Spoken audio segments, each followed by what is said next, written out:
Was,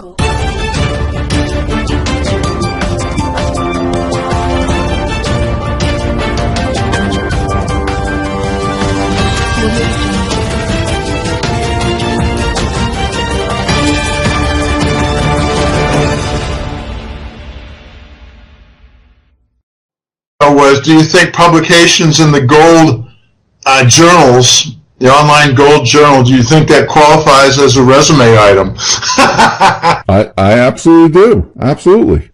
What I do is I put it on my resume, but I put the Gold Eagle and the Gold Seek index of my articles as the resume item, whereas my father, I'm not making this up, my father with his literature, my father has 20 pages stapled to his resume of his official publications with fine elite journals. I don't have anything in the Journal of American Statistical Association, JASA. My professors did and do from Carnegie Mellon. I've got one publication of my thesis. It's in the Journal of Applied Probability in England, and it's co-written by me and my Carnegie Mellon thesis advisor, my PhD counselor, and I'll be eternally grateful to him. And I keep in touch, but not much in the last few years. He actually retired recently. And he said, Jim, if it weren't for my father's million in, a couple million in inheritance, I probably would keep going. But, I think I'm just going to do a little consulting and no more work at the university in faculty work, teaching, coursework. No more PhD and master's thesis work. No more course teaching. He said, I just want to continue with a little bit of the research I had, some exciting area.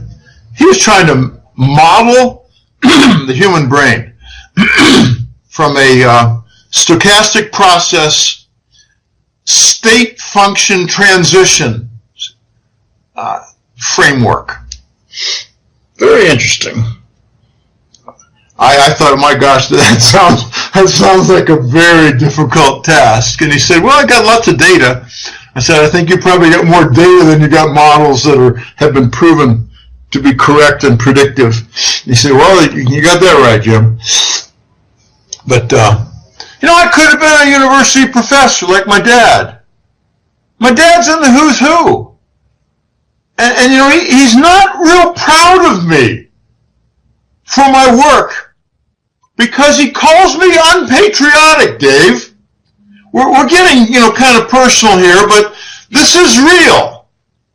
This is real. When you're a gold analyst, finance economics, you put yourself on the line. When you expose the corruption with the dollar and banking and economic false statistics, you put yourself on the line. And when I went in college and got diverted into the alternative world of hippies. I even went to some Northern Vermont Grateful Dead hippie conference fairs. What is it called? The Bread and Circus, I think. No, yeah, I think Bread and Circus. Anyway, very, very fun. Lots of weed. Everything's got. But it was the late 80s, and I was drug-free. I was like three years drug-free. I didn't take anything. I went there, had a good time, and drank apple cider, and bought things, and watched the shows, and listened to the music. I like Grateful Dead. They're not my favorite, but I like Grateful Dead. But I could have been a university professor. And then I might have had my opinion solicited on an economic standpoint for the legitimacy of gold, and I would have had a university behind me, and I would have been possibly fired. Like the Brigham Young University professor did when he, as a civil engineering professor, talked about how the World Trade Center went down from demolition. He was immediately fired. Brigham Young University, nice, reputable university, fired a man for telling the truth about a major mass crime. But now you got a replacement. That was the something 500 BY5. I can't remember anyway. Now you got the AE 1000, Architects and Engineers 1000, and you have 9/11 for Truth. So these groups have formed that are big and can't be stopped to talk about 9/11. The first 2 death threats I got were over 9/11. I wrote an article in 2005 called Iraq, Oil, and Gold, where I talked about the Nazi playbook and how it was executed with the World Trade Center taken down, the invisible army, the whole bit. I got a death threat from a Swiss banker. And then at a Munich, Germany conference, I got a death threat from U.S. Homeland Security. So I decided on exactly what I would not talk about. And now I'm wondering, Dave, if satanic bankers and child sex ring killers, I'm wondering if that's a topic I should really leave alone so that I am not the object of their rituals. I mean, that's going to be a decision for you to make, if you want to pursue it or not. I mean, again, there's always a chance that these topics, hit a sour note with certain individuals and they will come after you. And some of them they're at high levels, and if you're continually talking about it, they will shut you down one way or another. Yeah, so far, the only evidence I have, no computer viruses. The only evidence I have is Chase credit cards, Chase Bank, as in Chase Manhattan, JP Morgan. Chase credit cards cannot be used to buy a hat-trick letter subscription. Wow. I've had numerous Chase attempts. It's about 10. And it's all the last 3 or 4 years. I always tell the client, well, just use another card. You have a non-New York, non-Wall Street bank card? Oh, yeah, I've got 3. I'll try one of the other ones, and then I've got a subscription. But something happened in, maybe around February or so. I had a client in New York State said, I've got a Chase account, and I'm trying to make a new order. What do I need to do? Can you unlock something to make my order go through? And I said, no, just don't even bother with the Chase card. Do you have another card? And she said, well, it's a tiny credit union I'd rather not use. And I said, well, okay, what do you want to do? And she said, well, I could do Western Union or I could do something else. And we did something else. And she said, just to make sure everything's coochie-coo, I'll make it 2 years. So she made a 2-year subscription, got me the money. I found a way through a friend, and that's what I had to do because of Chase. But I got a couple other clients who say, Jim, I use my Bank of America card. That's not a problem. I said, okay, but that's not really Wall Street. It's Bush, but not Wall Street. I got another client who says, Jim, I used a Citibank card, and no problem with that. And I said, okay, good. So maybe it's just Chase, because of all the banks that I pick on, I think JP Morgan's probably the number one I pick on. I revealed how JP Morgan went bankrupt and sold their headquarters to Chinese property conglomerate. I let it be known how I figured out with Rob Kirby how the Chinese took over the headquarters complex for JP Morgan and probably had an IRS income tax mega bond. It was part of the collateral to securitize the gold lease that we reneged upon, and as a result, JP Morgan lost its headquarters to the Chinese. So I pick on JP Morgan more than the others. Goldman Sachs is disgusting. I pick on them also, but probably rank number 2. It's interesting. I think I'm going to tone back on the Satanist stuff, to tell you the truth. But I'm just going to say deep criminality, and if you want to read further, read about their pedophilia, and go a couple layers deeper. I mean, QAnon has been very popular out there in the alt media. QAnon has warned that the revelations are going to shock the nation to its core. Yeah, that is true. And he or she actually said, there's controversy whether it's a woman working in the intelligence agencies, but he or she said, QAnon said, it's going to be a whole lot deeper than people expect.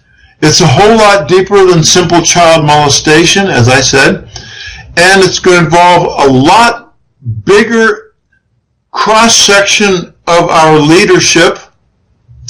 And QAnon actually said probably a good 30 to 40% will not believe it because it's so ugly and so deep and so heinous.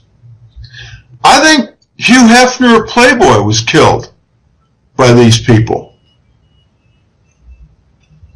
I think he did not say, well, I've got sex and cocaine parties with elite on film, and I'm going to be, using it for extortion and whatever.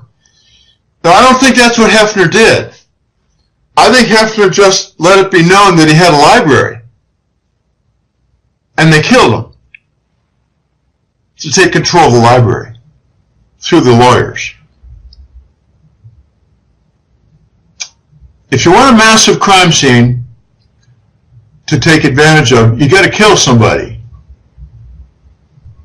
True.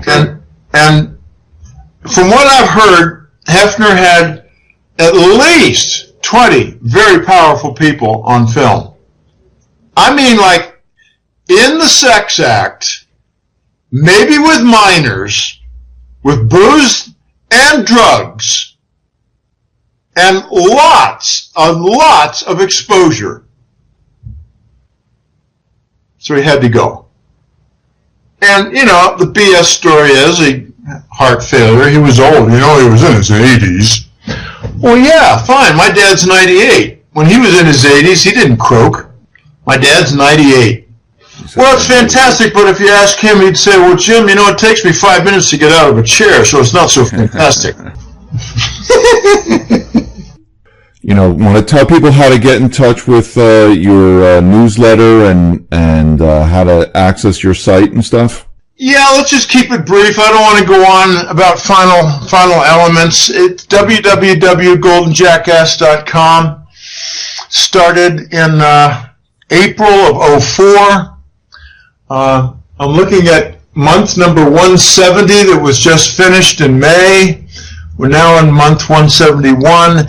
It has a free web page, pardon me, call it the public domain web page. On it you find interviews and public articles. Just had a public article this week about trigger events. I think it's very interesting. You can identify now some potential trigger events toward releasing the gold price and advancing the gold standard.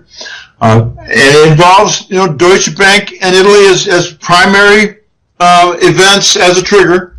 But I don't do interviews on a second repeated basis unless a link is provided, which means I tend to get a series of interviews with links if they do well. And Michael Pinto, if you're listening, I'd like to be on your show again. Just thought I'd throw that out. There's also the newsletter. These interviews and public articles have two purposes. One is certainly a public mission. I don't like the word education, but it's a public mission to inform about what's going on because the major press is full of lies. I like to say it's 80% full of lies, whereas the alternative press is 80% truth. Okay, on the website, goldenjackass.com, there's a newsletter, and it's on the proprietary members area. It's only accessible through a password and username.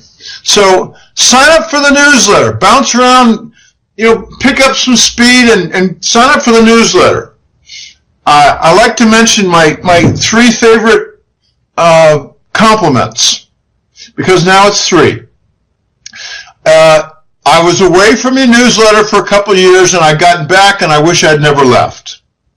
That's 1. The second one is, I've been relying on your free podcasts and interviews for the last 2 or 3 years, but out of curiosity, a couple months ago, I signed up for your newsletter. I wish I had done so long ago. This is extremely interesting, and you tie it together. Here's my 3rd favorite compliment. I canceled just 6 weeks ago, and you teased me with giving me an email that your May report is posted and my password doesn't work. I'm not sure I can live without your newsletter, so I'm going to sign up again. You do great work. Whoa. 3 compliments. Reversing a cancellation that was recent. And I just had something that never happened to me before. When people lose a job and they say really nice things about the newsletter upon cancellation, I give them a couple extra months. Doesn't cost me a dime. It's a goodwill. Well, this one guy was an engineer working for a major contractor whose name I won't mention, and he had some information to pass on to me, and he said, I'll give you some more if I have any, but you do great work. I've been a client of yours for 3 years, and I hope to come back if I can just find a job. And I said, well, maybe 6 months later you'll be able to find a job. I want to give you 6 months free login for the password and username. Well, he just signed up a few days ago and said, I'm very grateful for what he called a severance extension for the login to the newsletter, and he found a way to pay me for the 6 months that I gave him for free. I've never asked for it. What a nice gesture. We found a way for him to do it. I don't want to talk about how. It's not illegal, just a clever way of sending an extra $110. Very nice fellow, very nice compliment, and a wonderful gesture to pay me for a gift that I gave him. I said, not necessary, and he said, no, I want to do this, I want to do that. I said, okay, here are 2 or 3 ways you can do it. And he found one, and it's done. That was a nice thing to do. Those kind of things keep me going. Anyway, gotta go.